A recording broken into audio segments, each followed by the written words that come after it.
This is Made for More Living with Johnny Jennings. Online at madeformorerealty.com. Matt, so this guest today is probably an answer to prayer. Like poor Valerie, when she got in this industry, she thought it was your wife. My for wife. Those that don't know, my wife.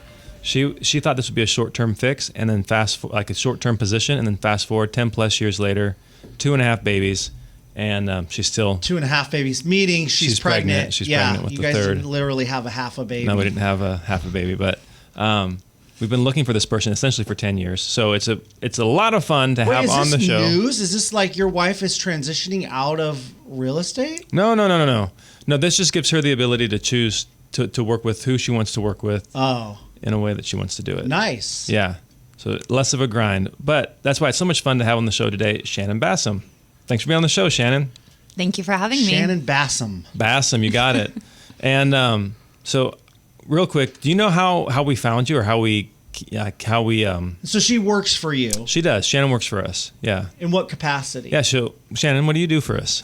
I am a closing manager, Johnny's assistant, and also I like to consider myself half of his brain. Half of the brain, you're right. The better half, probably. So do you smoke cigars? Unfortunately, I haven't gotten there yet. Oh, okay. So we're not working that on level yet. We're working on it. It'll happen. Everybody gives in eventually. But no, so I traveled all across the country, shadowing these other team leaders, people who were selling, 500, 750, 2,000 houses a year. I'm like, hey, what can I do? Because we want to make sure that we're growing the business responsibly. And one guy, I'll never forget, he said, Johnny, if you were to drop me into another part of the country, I didn't have any money, I didn't have any contacts, I didn't have anything. He said, I would start making calls, like I would start dialing for business. And then he's like, and they immediately retracted the statement and said, nope, that's not what I would do. Even if I had no money, I would figure out a way to hire an assistant, and I would hire the assistant, and then I would start making calls because I know I would need that assistant very quickly. And in order to build the business, in order to provide the level of customer care that the clients expect, you need like a Shannon. And so that was on a Monday. That was Monday morning. Monday afternoon, we had an ad. Tuesday morning, we were interviewing Shannon. And so that's how we found you. Mm-hmm. And so since Shannon has come on, like I just want to touch on a little bit. So when we introduce people to Shannon, normally I go to the appointment and say, hey, what happens next is I'm going to get you on a group text thread between typically a husband and wife, and Shannon. And Shannon's my business partner. And what we're going to do is we're going to take whatever that next step is. And so from that moment forward, Shannon is what you're like booking the home readiness consultations, doing the photos. Yeah. Yeah. And so the idea behind your role is to provide that higher level of customer care than what a solo agent can provide. So Shannon, you have you started this list of things that I need to do every single day. Mm-hmm. Do you mind sharing a little bit about the list and how we work that? Yeah, we have a shared note that we have in our phones and our computer. And what we do is I just write tasks that I need done every single day for Johnny, and then he writes tasks that need to be done for me. We get on a phone call and just try to knock out the calls together and knock out anything that we can over the phone. And if not, then we deal with the other things in person. Absolutely. So like, for example, I was in an appointment in Elk Grove, driving to Newcastle for another appointment. I was like, Shannon, who do I need to call? And so together, we were able to merge the call and talk to the clients together and knock out, I don't know, it was 5 or 6 different... 5 or 6 calls in like 15 minutes. Yep. And the clients love it because I'm still involved. Mm-hmm. Shannon's involved. They now are getting comfortable with Shannon knowing that she's in the picture. And then, so that's kind of how we do it.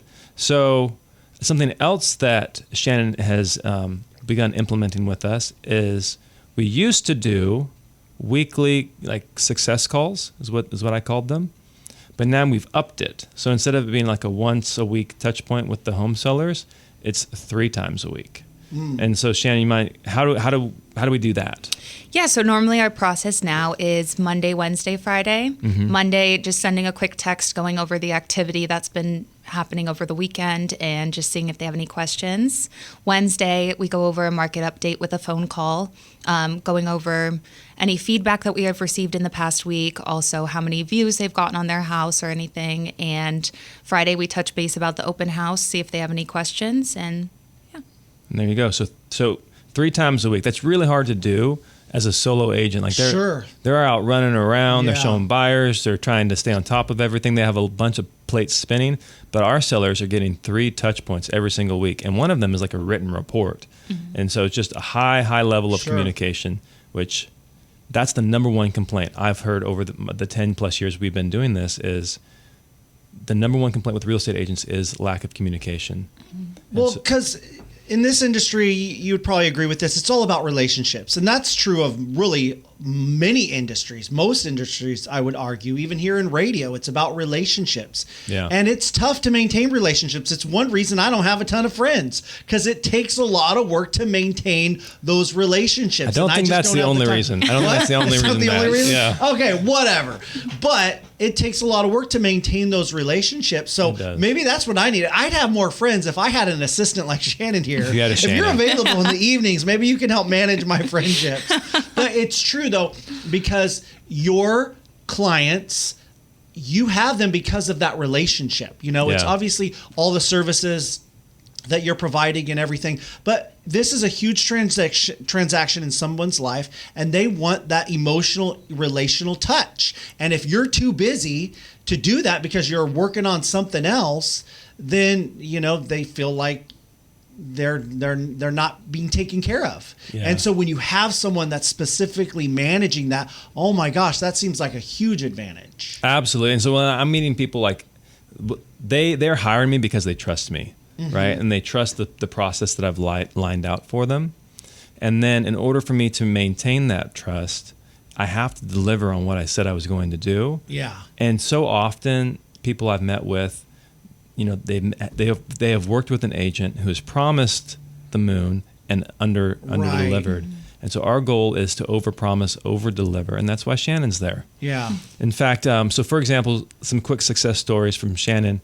Tell them briefly about the San Angelo Drive house, what the original request for repair came in at, and what we were able to negotiate for the seller. Yeah, so we had the initial request come in for a little over $16,000. It was like $16,320. And, Approximately. yeah, about. Yeah.